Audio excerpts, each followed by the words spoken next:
돈을 싫어하는 사람과 또 사회에는 없다고들 말을 합니다. 혹시 주변에서 난 돈 관심 없어 이렇게 말하는 사람 본 적 있으신가요? 그런 사람이 있다면 제일 위험한 사람입니다. 아마 사기꾼일 가능성이 높습니다. 돈 관심 없는 사람은 없다는 거죠. 하다못해 어린 아이들도 돈을 좋아하고 또 많이 갖고 싶어 합니다. 아이들도 그럴 정도인데 우리들은 어떻겠습니까? 가난하게 원하는 성도님들 계십니까? 또는 빈궁하게 살고 싶은 분 있으십니까? 아마 아무도 없으실 것 같습니다. 되도록 부하게 살고 싶죠. 자녀에게 물려줄 재산도 많이 있었으면 좋겠습니다. 부모님 호강시켜드리고 싶습니다. 우리 성도님들 모두 부자 되셨으면 좋겠습니다. 네, 성도님들 은혜 많이 받으세요라는 말과 성도님 부자 되세요라는 말 중에 어떤 것이 좀 더 좋으시나요? 네, 우리 성도님들은 다 좋으시겠지만 은혜 더 많이 받으시기를 좋아하실 것 같습니다. 아멘. 네, 은혜 많이 받으시길 바랍니다. 근데 동시에는 우리 마음 한편에는 부자도 같이 되고 싶다 하는 마음도 있지 않을까 합니다. 예수님 믿으면서 부자도 되면 얼마나 좋을까? 물질의 복 넘쳐나고 받을 만큼 많이 베풀고 그럼 얼마나 좋을까 하는 거죠. 근데 여기에는 한 가지 큰 문제가 있습니다. 그건 우리의 부에 대한 어떤 욕심이나 욕망이 세상 사랑으로 변질되기가 참 쉽다고 하는 겁니다. 예수님은 오늘 말씀에서 분명하게 이렇게 말씀하시죠. 우리는 하나님과 재물을 겸하여 섬길 수 없다고 24절에서 이렇게 말씀하시죠. 혹 이를 미워하고 저를 사랑하게 되기 때문입니다. 그러니까 돈을 미워하고 하나님을 사랑하게 되거나 또는 하나님을 미워하고 돈을 사랑하게 되기 때문인 거죠. 또 이어서 이렇게도 말씀하시죠. 혹 이를 중히 여기고 저를 경히 여기게 되기 때문이라 말씀하시는 거예요. 하나님 나라와 그 영광을 중히 여기고 세상의 것을 중요치 않게 여기거나 또는 세상의 풍요를 중요하게 여기고 하나님 나라와 그 영광을 중요하지 않게 여기게 된다라고 하는 것입니다. 성도님들, 우리 중에 누가 하나님이 아니라 돈을 섬기고 싶겠습니까? 우리 그리스도인들 중에 누구도 나서서 우상 숭배를 즐겁게 할 사람은 없을 겁니다. 그런데 우리의 마음은 너무나 연약하고 또 나약해서 세상 사랑으로 변질되기가 너무 쉽다고 하는 겁니다. 하나님 나라의 영광과 그 은혜보다 때로는 세상의 영광과 풍요를 더 사랑하게 되기가 쉽다고 하는 거죠. 그래서 오늘 말씀에 예수님께서 그 위험성에 대해서 경고하고 계시는 겁니다. 우리는 이 예수님의 경고에 귀를 기울여야 합니다. 돈은 우리 인생의 가장 위험한 우상이 될 수 있습니다. 세상 사랑은 가장 강력한 우상이 될 수 있습니다. 여기는 한 3가지 정도의 이유가 있습니다. 세상 사랑이 다른 죄보다 위험한 이유죠. 첫 번째는 세상 사랑이란 것은 충동적인 죄가 아니기 때문에 그렇습니다. 우리가 살다 보면 때때로 하나님 앞에서 죄를 범하게 될 때가 있죠. 형제를 미워하는 것이 될 수도 있고 음행이 될 수도 있겠죠. 거짓말하거나 또는 도둑질하는 것이 될 수도 있을 겁니다. 근데 이런 죄들은요, 보통 참다가 충동을 이기지 못하고 저지르는 죄들입니다. 그러니까 충동적이고 일시적인 죄들인 거죠. 물론 음행이나 거짓말 같은 죄들도 반복적으로 지속적으로 짓는다면 우리는 아마 심각한 영적인 위기에 놓이게 될 거예요. 그럼에도 불구하고 이건 본질적으로 충동적이고 또 일시적인 죄라는 겁니다. 근데 세상 사랑은 이렇게 충동적인 죄가 아닙니다. 고민 끝에 짓는 죄입니다. 천천히 우리가 이성적으로 다 판단해서 짓는 죄가 바로 세상 사랑의 죄입니다. 우리는 세상을 살아갈 때, 사랑할 때 충동적으로 사랑하지 않습니다. 오히려 깊이 숙고한 후에 이성적으로 판단해서 세상을 사랑하는 거죠. 하나님 나라와 그 영광보다 세상의 부와 존귀를 더 귀하게 생각하고 판단해서 그렇게 살아가는 겁니다. 주님을 위해서 나의 삶과 시간을 드리기보다 나의 만족과 유익을 위해 살아가는 게 더 좋겠다 라고 판단해서 그렇게 살아가는 거죠. 주를 위한 일에 나의 가진 재물을 또 나의 가진 어떤 것이라도 내어주는 삶을 살기보다 세상의 필요를 나에게 채우는 데 사용하는 게 더 좋겠다 라고 판단해서 그렇게 행동하는 겁니다. 그렇게 살아가는 거죠. 그게 진짜로 좋다고 사랑하고 생각하는 겁니다. 이게 세상 사랑이죠. 그래서 이 세상 사랑이라는 것은 하나님을 대적하는 어떤 방향성을 형성합니다. 그러니까 잘 걷고 있다가 한 번 넘어지는 게 세상 사랑이 아니라 아예 하나님을 대적하는 방향성이 바로 세상 사랑이라는 거죠. 하나님을 대적하는 방향으로 가는 거예요. 그래서 세상 사랑은요, 가장 위험하고 또 강력한 죄입니다. 두 번째로 위험한 이유는 이 세상 사랑이란 건 하나님을 모욕하기 때문에 그렇습니다.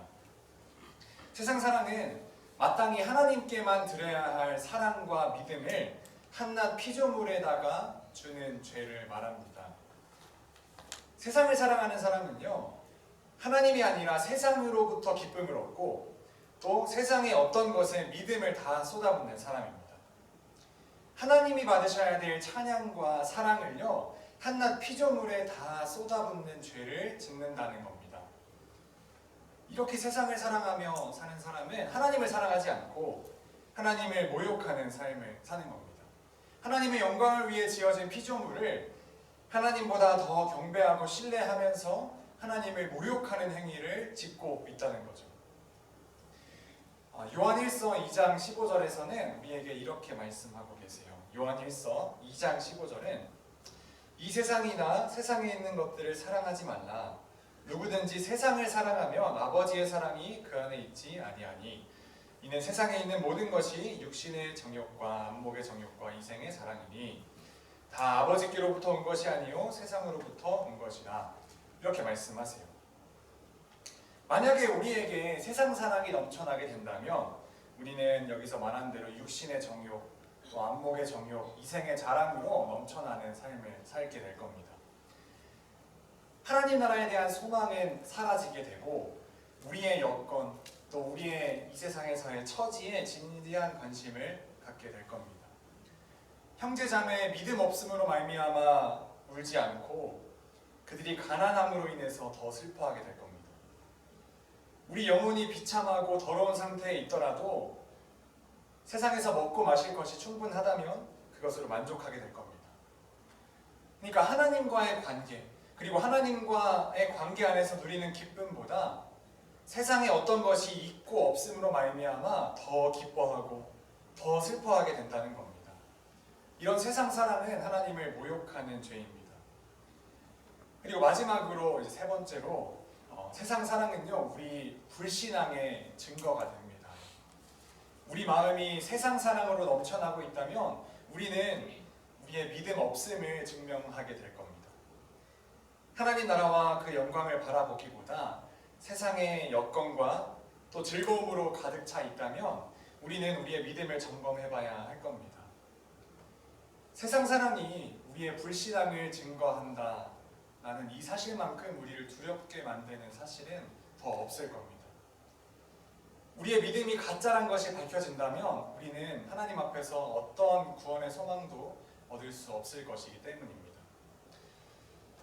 오늘 말씀을 준비하면서 저 또한 이런 세상 사랑으로부터 자유하지 못하게 되어 있음을 깨닫게 됐습니다.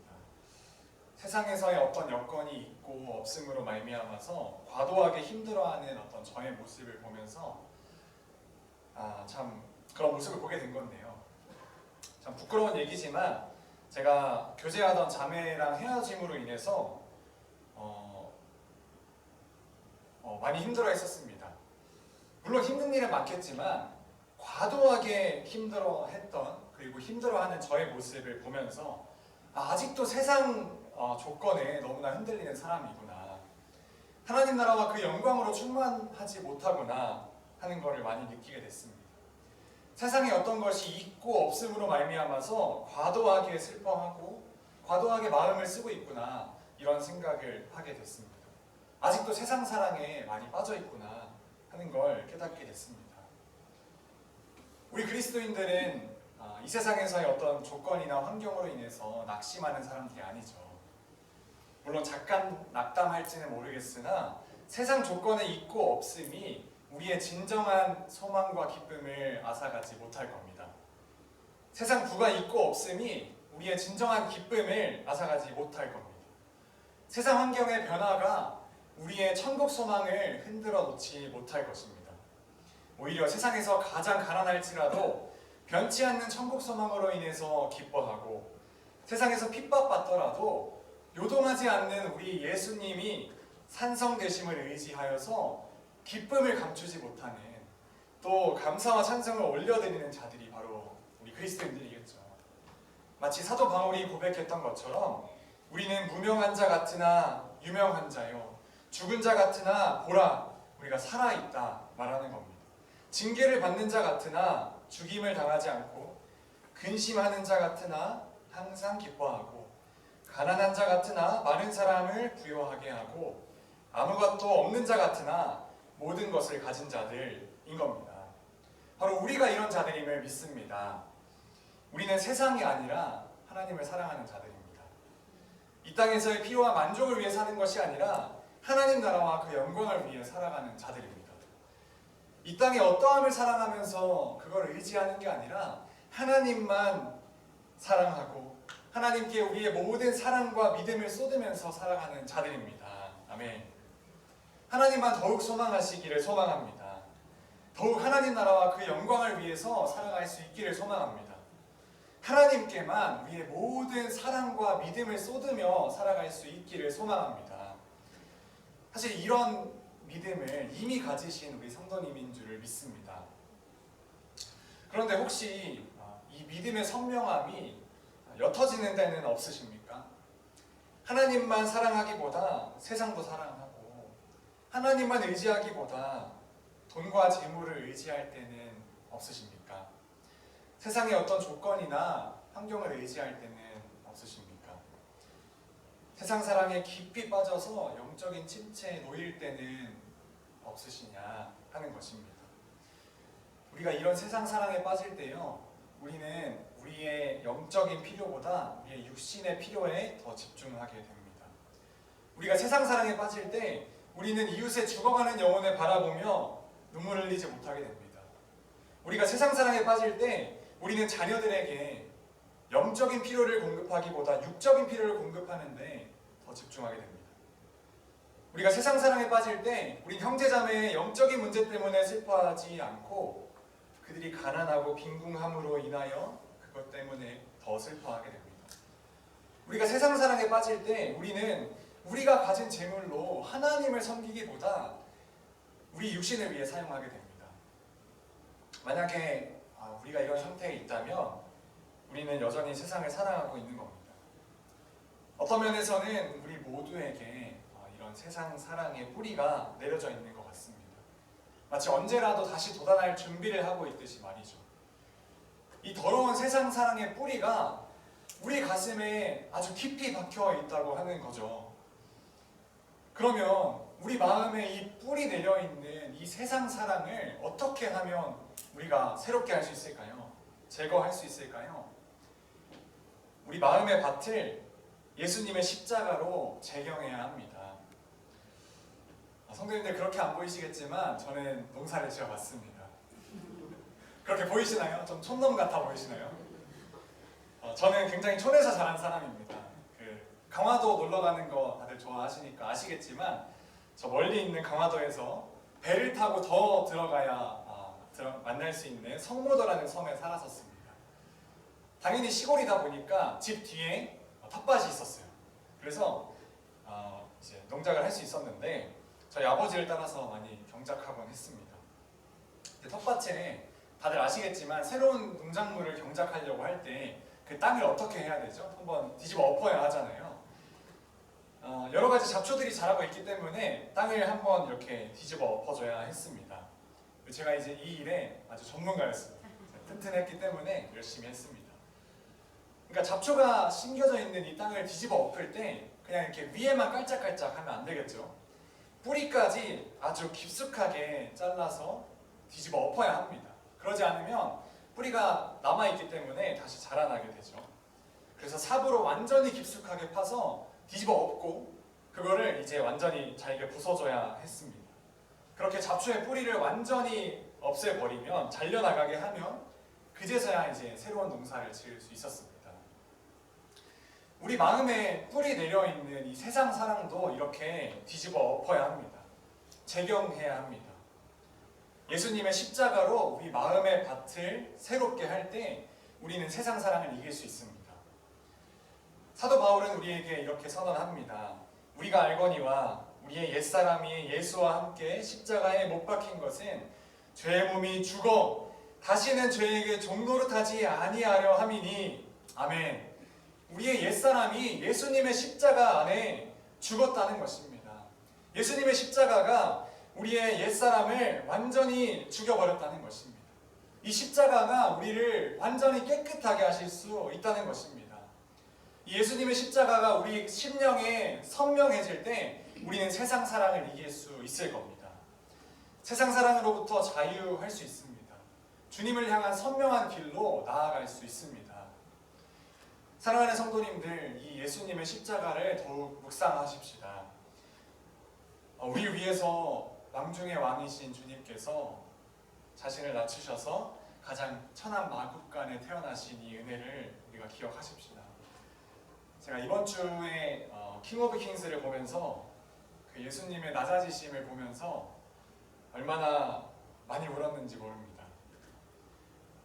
예수님께서 낮아지심, 그리고 마지막 날에 너희를 위하여 주는 내 살이다, 내 피다 말씀하시면서 이걸 기념하라 말씀하실 때 얼마나 많이 울었는지 모릅니다.